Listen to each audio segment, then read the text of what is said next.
Obrigado. Eu que sou aluno de Vossa Excelência. Senhor presidente, eu tinha em mente trazer certos dados estatísticos para que a Corte pudesse melhor refletir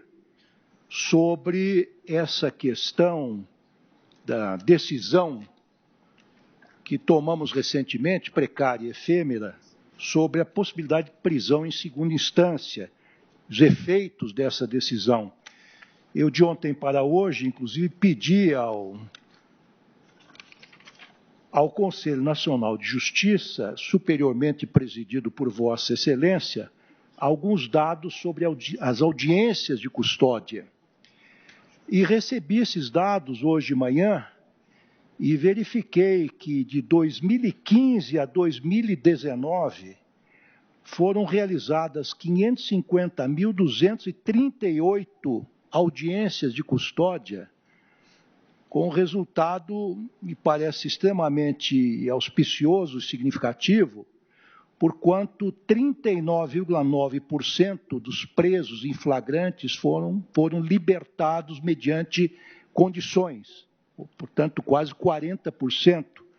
resultando num total de 219.673 presos, ou possíveis presos. Portanto, queria lançar uma hipótese para a meditação deste egrégio plenário de que a alegada redução na população carcerária se deve ao trabalho do CNJ, iniciado, sobretudo, pelo ministro Gilmar Mendes, com os mutirões carcerários, depois continuado pelos sucessores, com as audiências de custódia, que reduziram significativamente a população carcerária. Mas, senhor presidente, eu não quero verticalizar essa discussão e passo rapidamente para o meu voto. Pois não. Ricardo Lewandowski, de fazer um registro. As audiências de custódia que Vossa Excelência teve a capacidade e o mérito e cumprimento por Vossa Excelência de ter espraiado por todo o Brasil, ela cumpre um compromisso internacional assinado pelo Estado brasileiro, através de uma convenção internacional que foi aprovada pelo Congresso Nacional e promulgada pela Presidência da República. Ou seja, ela é, do ponto de vista da legislação, uma lei em nosso país. Ou seja, ela não é algo criado pelo Judiciário ou pelo Conselho Nacional de Justiça. As audiências de custódia têm fundamento legal em tratado internacional que, para o Judiciário deixar de cumprir, só se romper com esse tratado internacional. Só para registro, porque muitas vezes fica-se a ideia de que as audiências de custódia é alguma coisa inventada pelo Judiciário brasileiro, quando não. É vinculado à legislação, a tratados internacionais que o Estado brasileiro firmou perante o mundo. Pois não, senhor presidente, eu aproveito a oportunidade para cumprimentar Vossa Excelência e tenho o mérito de ter continuado e ampliado as audiências de custódia em todo o Brasil. Senhor presidente, meu voto é singelo, eu fiz o resumo do resumo e gostaria de dizer inicialmente, antes de proferir o voto propriamente dito, que recordo que ao ser empossado no cargo de ministro do Supremo Tribunal Federal, em sessão realizada no dia 16/3/2006, assumi o solene compromisso de cumprir a Constituição e as leis da República, sem concessões à opinião pública ou publicada e nem a grupos de pressão. E desse compromisso, senhor presidente, jamais me desviei e não posso desviar-me agora, pois tenho o inequívoco dever, sob pena inclusive de prevaricação, de dar estrito cumprimento à vontade do legislador constituinte e ordinário, que vocaliza a vontade do povo soberano, especialmente quando o texto normativo não comporta, como é o caso dos autos, qualquer margem de interpretação. Pois bem, as constituições modernas surgiram na esteira das sublevações libertárias do século XVIII, como expressão da vontade dos cidadãos, veiculada por seus representantes dos parlamentos. Desde então, revestiram-se da forma escrita para conferir rigidez aos seus comandos, pois foram concebidas como instrumentos para conter o poder absoluto dos governantes, dentre os quais, não esqueçamos disso, se incluem os magistrados. Apesar de sua rigidez, logo se percebeu que as constituições não poderiam permanecer estáticas, porque tinham de adaptar-se à dinâmica das sociedades que pretendiam ordenar, sujeitas a permanentes transformações. Se assim não fosse, os seus dispositivos perderiam a eficácia, no todo ou em parte, ainda que vigorassem no papel. Por esse motivo, passou-se a cogitar do fenômeno da mutação constitucional, que corresponde aos modos pelos quais as constituições podem sofrer alterações. Resumem-se basicamente a dois: um formal, em que determinado preceito é modificado pelos legisladores ou pelos juízes, mediante interpretação, e outro informal, no qual se reconhece o seu desuso por não corresponder mais à realidade. Seja qual for a maneira como se dá a mutação do texto constitucional, ela jamais poderá vulnerar os valores fundamentais sobre os quais se sustenta. A Constituição Federal de 1988, senhor presidente, definiu tais barreiras em seu artigo 60, parágrafo 4º, denominadas pela doutrina de cláusulas pétreas, justamente para evocar o seu caráter de alicerce de todo ordenamento legal, a saber, forma federativa de Estado, o voto direto, secreto, universal e periódico, a separação dos poderes e os direitos individuais. A presunção de inocência, com toda certeza, integra a última dessas cláusulas, representando talvez a mais importante das salvaguardas do cidadão, considerado congestionadíssimo e disfuncional sistema judiciário brasileiro, no bojo do qual tramitam atualmente cerca de 100 milhões de processos, a cargo de pouco mais de 17 mil juízes, obrigados, inclusive, a cumprir metas de produtividade fixadas pelo Conselho Nacional de Justiça, em uma emulação daquela disciplina industrial, stacanovista, taylorista ou fordista, já muito superada. Salta aos olhos que em tal sistema, o qual de resto convive com a intolerável existência de aproximadamente 800 mil presos, encarcerados em condições subhumanas, dos quais mais de 40% são provisórios, situação que caracteriza, segundo a Suprema Corte, entre aspas, um estado de coisas inconstitucionais, a partir do voto brilhante desse grande magistrado, Marco Aurélio Melo,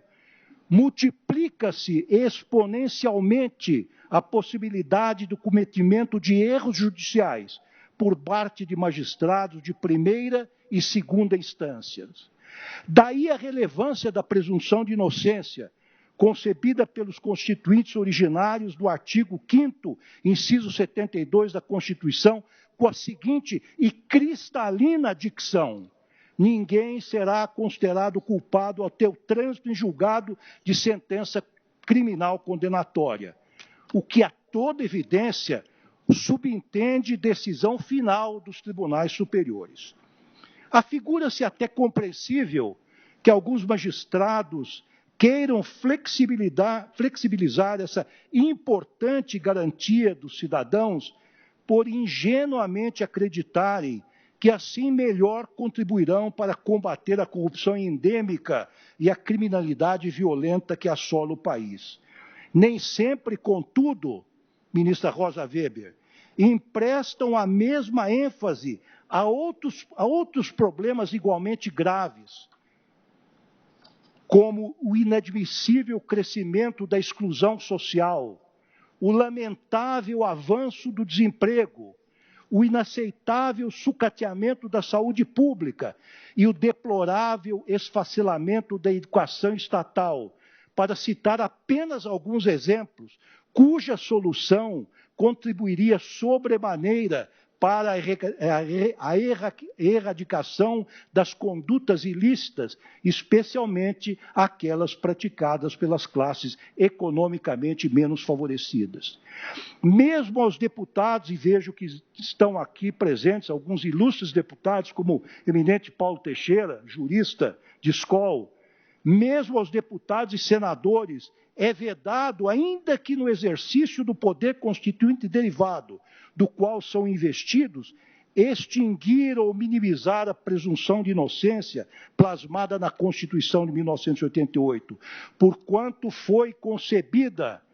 como um antídoto contra a volta de regimes ditatoriais, como aquele instalado no Brasil depois de 1964, em que sequestros, torturas, desaparecimentos e o encarceramento sistemático de dissidentes políticos eram praticados sob as vistas de um judiciário emasculado pelos atos de exceção, quando não complacente com os desmandos. Com maior razão, não é dado aos juízes fazê-lo por meio da estreita via da interpretação, eis que esbarrariam nos intransponíveis obstáculos das cláusulas pétreas, verdadeiros pilares de nossas instituições democráticas. Ora, a questão trazida nessas ações declaratórias de inconstitucionalidade diz respeito à possibilidade ou não de execução da pena logo após o julgamento do recurso em segundo grau de jurisdição, diante da tese provisoriamente fixada pelo plenário desta Corte no julgamento do HC 126292, no qual foi reconhecida a repercussão geral da questão constitucional nele ventilada. Lamentavelmente, senhor presidente, a partir desse entendimento precário e efêmero do tribunal, um grande número de prisões passou a ser decretado após a prolação de decisões de segunda instância, de forma automática, sem qualquer fundamento idôneo, com a simples remissão a súmulas ou julgados, em franca violação ao que dispõe o artigo 5º, inciso 61, segundo o qual ninguém será preso, senão em flagrante delito ou por ordem escrita e fundamentada da autoridade judiciária competente. Esse retrocesso jurisprudencial, senhor presidente e senhores ministros, mereceu o repúdio praticamente unânime dos especialistas em direito penal e processual penal, particularmente daqueles que militam na área acadêmica. E nos brinda com sua honrosa presença o nosso professor Bandeira de Mello. Não se ignora que, com o triunfo das revoluções liberais, no já longínquo século das luzes, acabou-se com a obrigatoriedade do cumprimento dos caprichos régios, sob a justificativa de que le roi le veut, ou seja, o rei o quer. Como consequência, nos dias atuais, ninguém mais pode ser compelido, ao menos nos países civilizados, a cumprir uma determinação judicial, ou pior, recolher-se a uma prisão simplesmente porque le juge le veut, quer dizer, simplesmente porque o juiz o quer. Como se sabe, a jurisprudência desse Supremo Tribunal consolidou-se, salvo por um breve lapso de tempo, no sentido de que ofende o princípio da presunção de inocência a execução da pena privativa de liberdade antes do trânsito em julgado da sentença condenatória, ressalvada, como sempre enfatiza o eminente decano dessa casa, o nosso querido ministro Celso de Mello, ressalvada a hipótese da prisão cautelar, e desde que presentes os requisitos autorizadores previstos no artigo 312 do Código de Processo Penal. Esse é, aliás, o entendimento ao qual sempre me filiei no julgamento do aludido HC 126.292, em que o plenário sinalizou possível mudança do paradigma, assentei oralmente, de modo enfático, e aqui transcrevo o meu pronunciamento, para dizer que entendia naquela ocasião que o texto constitucional é expresso em afirmar que apenas depois do trânsito e julgada a sentença penal condenatória, alguém poderá ser considerado culpado e levado à prisão. Continuo, senhor presidente, já me aproximando do fim, dizendo o seguinte: nem se argumente que certas nações culturalmente avançadas adotam a possibilidade de prisão, ministro Fux, após a decisão condenatória em segundo grau, pois a realidade delas é completamente distinta da nossa. Não apenas porque as garantias do cidadão em juízo são escrupulosamente asseguradas, como também porque existe um rigoroso controle externo da atividade judiciária. Bem assim, um estrito respeito às prerrogativas dos advogados. Não fosse isso, a opção do Constituinte brasileiro, soberanamente adotada em 1988, foi no sentido de não admitir a prisão antes do trânsito em julgado, antes então da sentença condenatória, em virtude das notórias distorções que desde os tempos coloniais caracterizam a persecução penal entre nós, branda com os privilegiados e implacável com os desassistidos. A nossa Constituição, convém lembrar, não é uma mera folha de papel que pode ser rasgada sempre que contraria as forças políticas do momento. Ao revés, senhor presidente, a Carta Magna possui força normativa suficiente para fazer com que seus preceitos, notadamente aqueles que garantem os direitos individuais e coletivos das pessoas, sejam cabalmente observadas. Ainda que anseios momentâneos, mesmo aqueles tidos como prioritários em um determinado momento histórico, a exemplo do combate à corrupção, que um setor mais mobilizado da sociedade, politicamente motivado, hoje reclama com estridência, requeiram solução diversa. É que a única saída legítima para qualquer crise, real ou imaginária, em um regime que se pretenda democrático, consiste justamente no incondicional respeito às normas constitucionais. Isso porque não se pode fazer política criminal contra o que dispõe a Constituição, mas sim e sempre com amparo nela. Ora, os constituintes de 1988 atribuíram ao Supremo Tribunal Federal inúmeras e relevantíssimas atribuições, dentre as quais a mais importante é a guarda da própria Constituição, conforme assentado com todas as letras em seu artigo 102. Por isso entendo, com a devida vênia corrente majoritária, a qual ocasionalmente se formou no julgamento do HC 126292, que naquela assentada o plenário retirou do artigo 5º, inciso 72 da Constituição, um sentido que dele não poderia extrair, nem no mais elástico dos entendimentos, pois resultou na vulneração de um mandamento constitucional claro, unívoco, direto e objetivo, inclusive protegido pelo próprio texto magno, como visto, contra iniciativas tendentes a aboli-lo. Insisto em que não se mostra possível superar a taxatividade daquele dispositivo constitucional, salvo em situações de cautelaridade,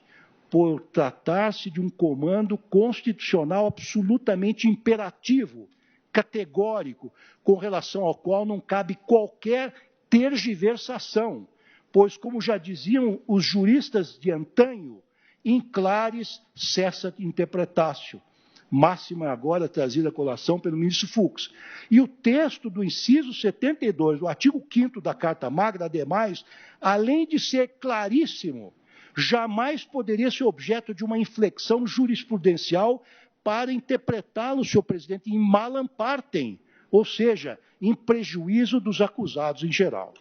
Por fim, Não custa recordar que o artigo 30 da Declaração Universal dos Direitos do Homem de 1948, elaborada sob os auspícios da Organização das Nações Unidas e subscrita pelo Brasil, considerada pelos especialistas um verdadeiro jus cogens internacional, ou seja, de observância obrigatória de todos os Estados que assinaram, consagrou o princípio da proibição do retrocesso em matéria de direitos e garantias fundamentais plenamente aplicável à espécie. Então, senhor presidente, concluindo, em face do exposto, outra não pode ser a minha conclusão, senão a de que o artigo 283 do Código de Processo Penal é plenamente compatível com a Constituição em vigor, razão pela qual eu me pronuncio no sentido de julgar inteiramente procedentes as ADCs 43, 44 e 54 sobre exame e como voto. Agradeço ao ministro Ricardo Lewandowski.